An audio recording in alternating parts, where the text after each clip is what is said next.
कि कांग्रेस में प्रमोद खारी की नहीं सुनी जा रही है, उनको जो दावेदारी उनकी एक तरह से लक्सर में तैयारी थी, वो पूरी नहीं हुई। भाजपा में इस उम्मीद से आए थे कि कहीं यहाँ से अब जिन महानुभाव की बात कर रहे हैं, उनका लक्सर में कोई वजूद नहीं है। पहले वो अपना वजूद यहाँ हरिद्वार बना लें तो लक्सर में तो बात का विषय। इतने हावी हो चुके हैं सरकार के ऊपर, अधिकारी किसी के फोन उठाने को कहीं भी जनता की सुनवाई नहीं है इस सरकार की। जिस घर में रहे शायद उस घर में ही जाने की शायद मेरी कार्यकर्ता उसी चीज के लिए शायद। उत्तराखंड में 2027 का महासंग्राम होना है और महासंग्राम से पहले राजनीतिक दलों के जो राजनीतिक लोग हैं उनके बीच द्वंद्वता एक तरह से चल रही है अंदर खाने, और इसी कड़ी में कहीं ना कहीं पार्टी से आने और जाने का सिलसिला भी चल रहा है। अभी हाल ही में आज ही एक गुर्जर नेता जो लक्सर क्षेत्र में एक बड़ा नाम होते हैं, प्रमोद खारी, उन्होंने भाजपा को बाय बाय कर दिया है। हालांकि मूल रूप से वो कांग्रेसी हैं और कांग्रेस से भाजपा में वो भी 4 साल पहले आए थे।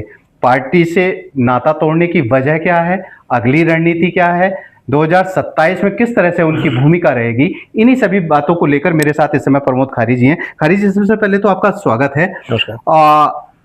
आखिरकार 4 साल में ही भाजपा से मोह भंग हो गया, वजह क्या है? देखिए, वजह साफ थी कि 4 साल हो गए मुझे भाजपा में।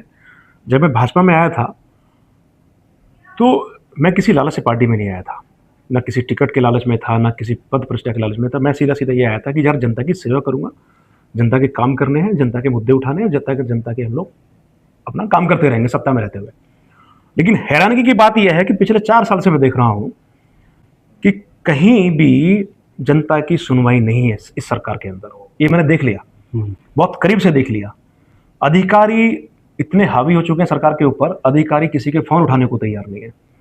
स्वयं मैंने खुद देखा है कि अधिकारियों के बाहर जनता का जमवाड़ा लगा रहता है और अधिकारी अंदर बैठ के, एसी के अंदर बैठ के, उन्हें कोई मतलब नहीं जनता से कि जनता खड़ी है 2 घंटे से भूखी प्यासी है। तो ये मेरे दिल को छुआ इस चीज को। तब भी मैं संघर्ष करता रहा। मैं चलो कोई बात नहीं, मैंने बड़े नेताओं से भी ये बात रखी, भाजपा अध्यक्ष से भी रखी, महेंद्र भट्ट जी से भी, त्रिवेंद्र रावत जी से भी रखी, मुख्यमंत्री से तो मैं शायद 2-3 बार मिला हूं, वहां भी यही बात रखी मैंने। लेकिन हैरानगी की बात यह है कि सब के सब जो है आंख मीच के बैठे हुए हैं। जनता को तो इन लोगों ने ऐसा समझ लिया कि जनता सिर्फ भेड़ बकरी का काम कर रही है। जब समय आएगा, चुनाव आएगा, तो जनता को वही दोबारा से हिंदू मुसलमान की राजनीति करके, सनातन की राजनीति करके उनको दोबारा से मूव कर लेंगे, हम लोग और उसमें ले लेंगे। लेकिन ये सबसे बड़ी बात यह है कि चाहे लक्सर के अंदर बाढ़ की सुविधा, बाढ़ का मामला हो, या हरिद्वार में बहुत सारी ऐसी चीजें हैं, लेकिन मैं लक्सर की बात करूंगा। लक्सर के अंदर हर साल बाढ़ आती है और मैं हर साल में मैं